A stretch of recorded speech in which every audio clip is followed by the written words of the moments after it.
Hey, lovelies. Welcome back to Spill the Yoni Tea, a podcast where we keep it raw, real, and sometimes a little reckless, but always sacred. I'm your girl, Angelina, and today we are breaking down a word that haunts way too many of us: rejection. First of all, let's cancel that word, dust it off. Rejection. Nah. What we really feel is reflection and redirection. And honey, when you start that, seeing it way, your glow up starts immediately. So grab your tea, coffee, pour your wine, light a candle if you're feeling a little witchy, because we are all about to dive in deep to this episode, boo. Okay, let's talk about that sting. Give me a second. Yeah, that tastes good. That one that makes your chest fucking tighten, your stomach drop, and your brain spin like a washing machine. You put your heart out there and it comes back broken. Yeah, it sucks. That person didn't text, that job didn't call, that friend ghosted you. We immediately say, I was rejected. And we feel that instantly. Instantly, our nervous system goes on fire. But let me tell you, boo, rejection, it's not real, dude. What you're experiencing is reflection of your boundaries, your energy, your truth. And when we layer it with redirection, the universe is literally saying, boo, this isn't your road. I am rerouting you to what is actually aligned and meant for you. Think of it like this. You're driving in life and the universe is your GPS. You hit a dead end and a roadblock. And no, it's not punishment. It is a recalculated movement. Every no is a redirection and redirecting you to the love, the opportunity, the life you were always meant for. And you know what? The honest to God truth is when you get redirected in life, you're going to start seeing and experiencing new things. Just like your car, you're going to see something that you never saw before. And yet, in that moment, it feels like heartbreak. And I totally get it. I've been there many of times. That's because your body and our bodies are wired for survival. When someone doesn't pick you, your nervous system thinks danger. Your chest tightens, your stomach drops, and maybe you can't breathe and you can go into an anxiety or a panic attack. Your fight, flight, freeze, or fawn response kicking in. Flight, you get angry, you lash out, you curse them in your head. Flight, you shut down, you ghost and avoid. Freeze, you go numb, stuck and can't move. You feel paralyzed. Fawn, you overgive, people pleasing, begging for love. Yo, does this sound familiar? Because I know for sure how it does for me. Yeah, I know. That's trauma talking.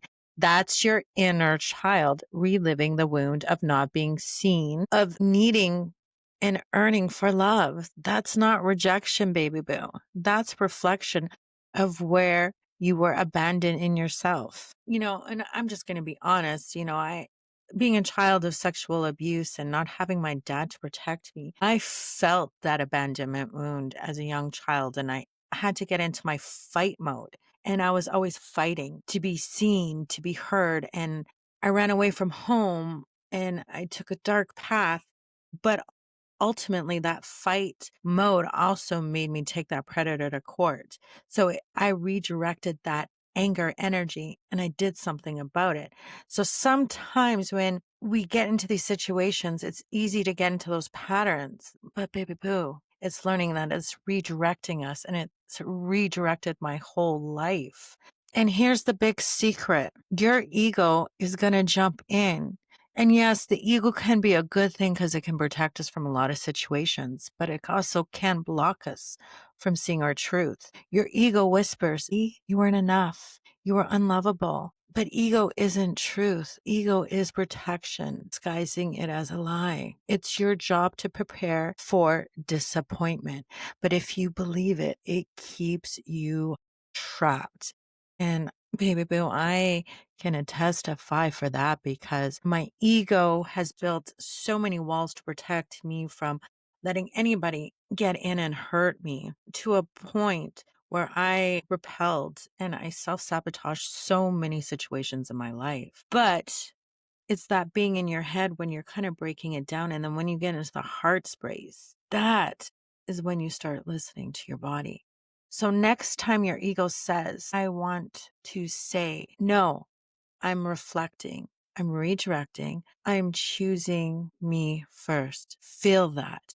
That's the first step of you taking your power back. The disappointment of self and healing is a trauma response. So even if you've done a lot of healing work and you've done the work to help you overcome and navigate through certain situations in your life. And we're humans and we are going to go through the human experience. And even if we think we're strong, we're still going to get knocked down sometimes. And that rejection wound of not being chosen is going to really hurt us, especially in relationships, any kind of relationships. So normally, you're going to be disappointed in yourself. So let's go deeper. Sometimes the hardest heartbreak it's nothing to do about them.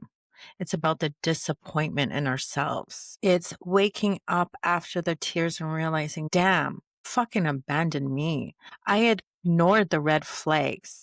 I didn't listen to my intuition. I stayed when my spirit was screaming, get the fuck out. That wound cuts deepest, not their, no, I don't want you, your own silence and compromise against your own self. And that is something nobody really, really talks about because when you are healing and you're on it, because the healing journey never stops. We are constantly evolving and growing. So we are going to make fuck ups and we're going to push our egos and we're also going to push our intuition to the side because it's something that entices us or we want to try. It is really that wake up call after the tears and realizing, damn, I really did ignore all the red flags. I abandoned my self. I stayed knowing better.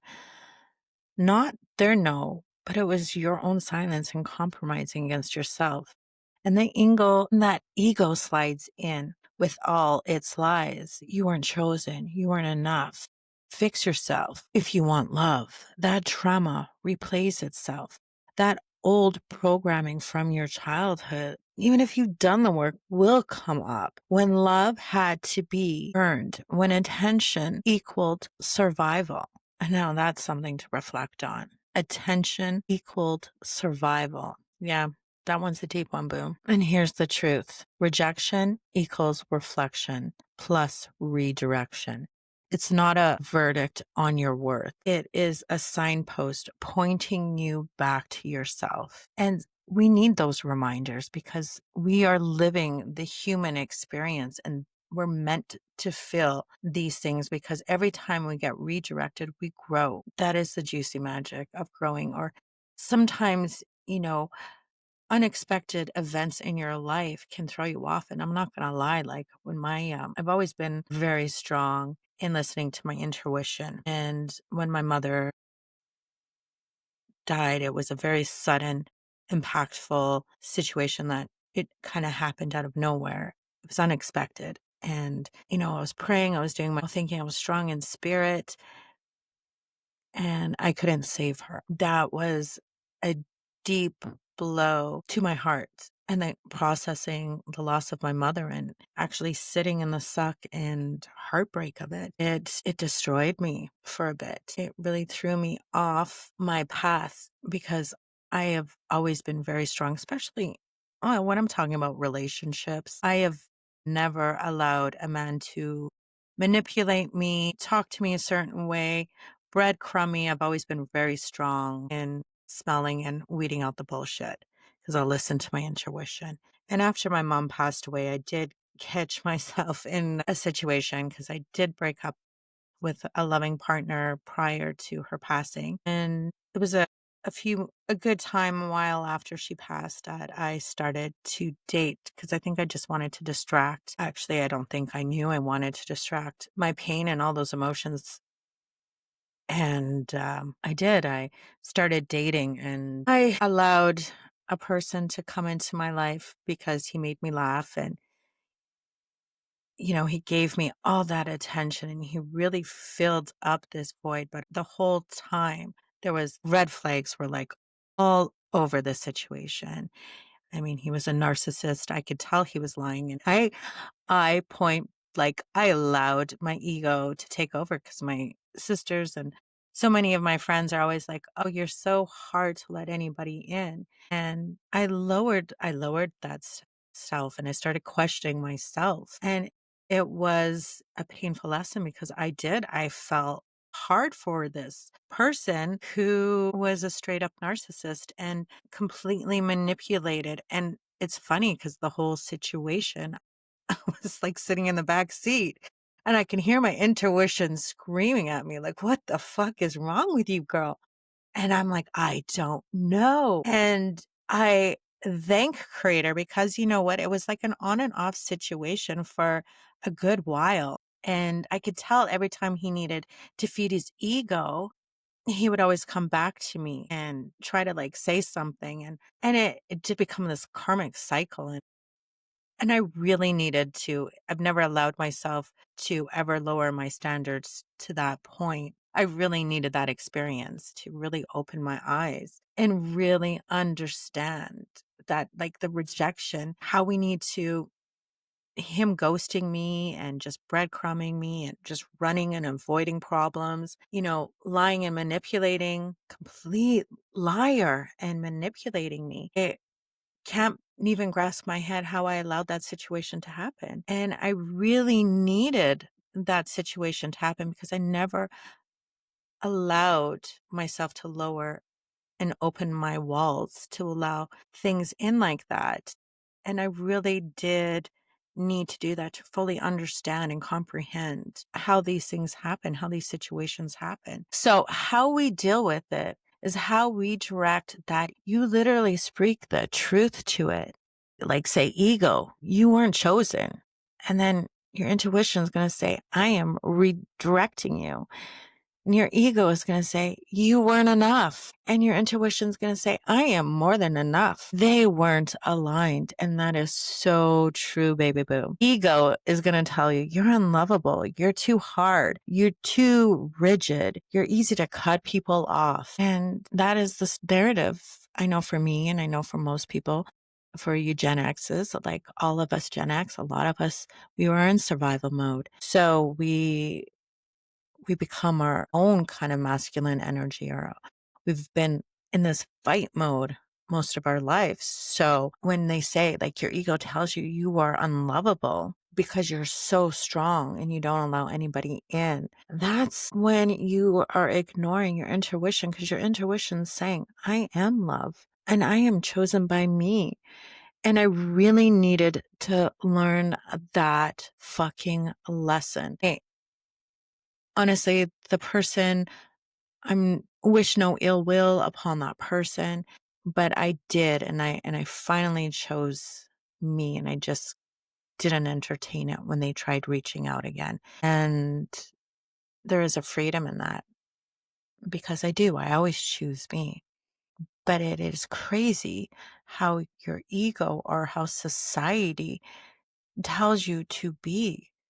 Because I would have a lot of friends tell me, like, wow, you have too many expectations. It's like, no, I don't have expectations. I know who I am and I love who I am truly. And yeah, I might have had a moment of weakness, and we all do. And I'll have many more moments of weakness, but I refuse to let that disappointment or heartbreak transform how beautiful my heart and my capability to love is. And I know I'm loved.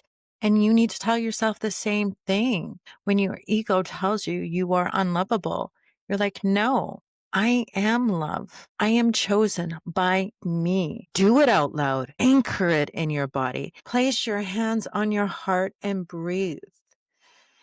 And whisper, I see you. I see your pain, but my soul is louder. And that literally rewires your nervous system, boo. It rewires the nervous system to feel safe, even when someone else doesn't validate you or chooses you. That's empowerment. That is healing and knowing your worth.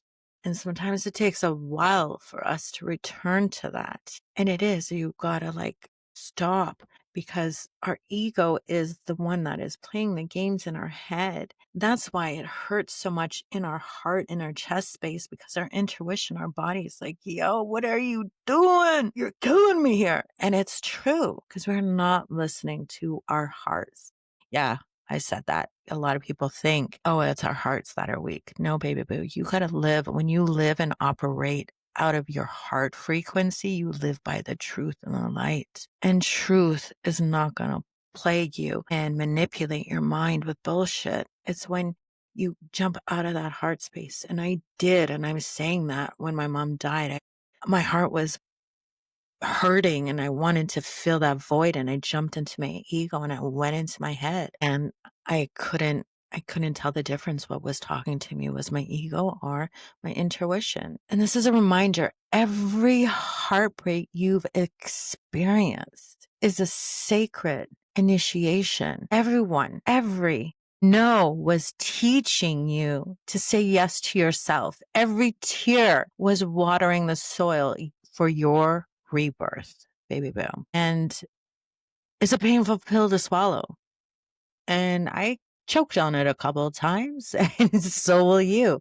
But a pill needs to be swallowed. All right, baby boo.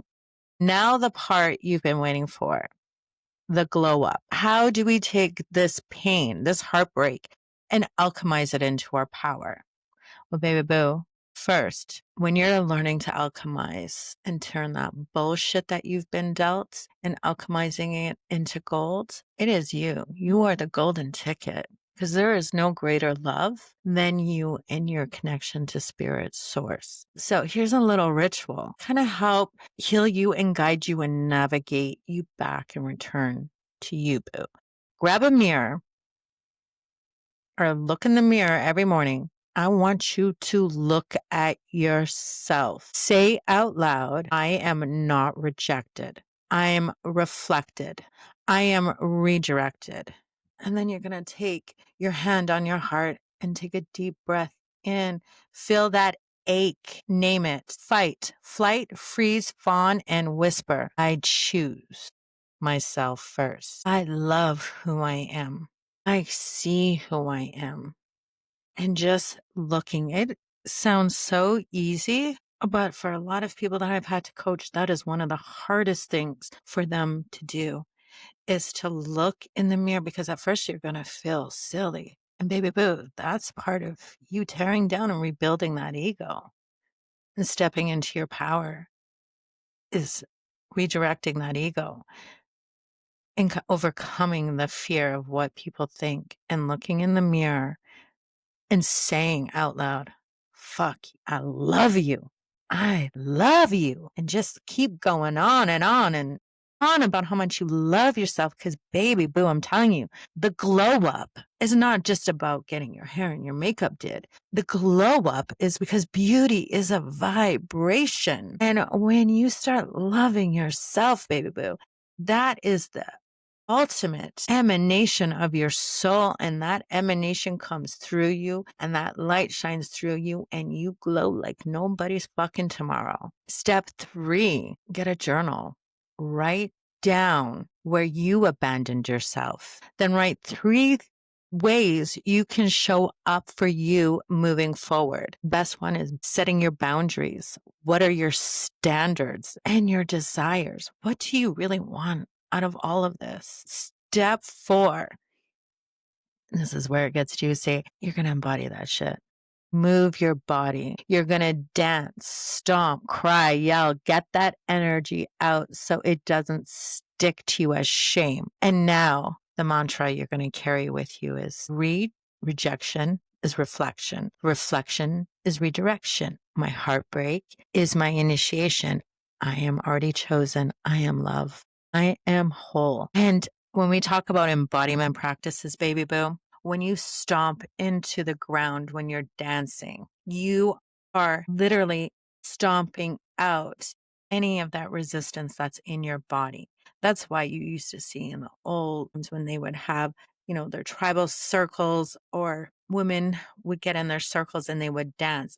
Everything was about stomping. It was just getting that out of your body.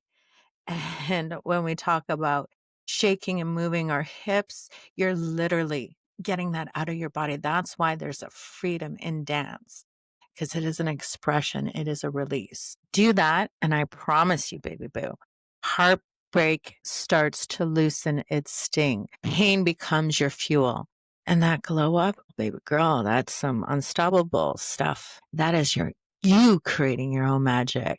Let this land. Every no was never about your worth. Every heartbreak was never meant to break you. It wasn't meant to destroy you. It was meant to wake you up, redirect you, remind you of your fucking power. So take your crown, baby girl, baby boo, adjust it, walk forward, and glow on fucking apologetically. And honestly, baby boo, this is your time to shine. So every heartbreak is really a chance. It is really your heart breaking, aching, and getting ready for something new to be birthed. And that is you, baby boo. And even if you've been on this healing journey for a long time and you're a coach, practitioner, whatever it is, just because you've had a fuck up or a mistake, baby boo, don't beat yourself up on it, because that sometimes is the hardest thing to shake. We're human. We are going to have human experiences constantly.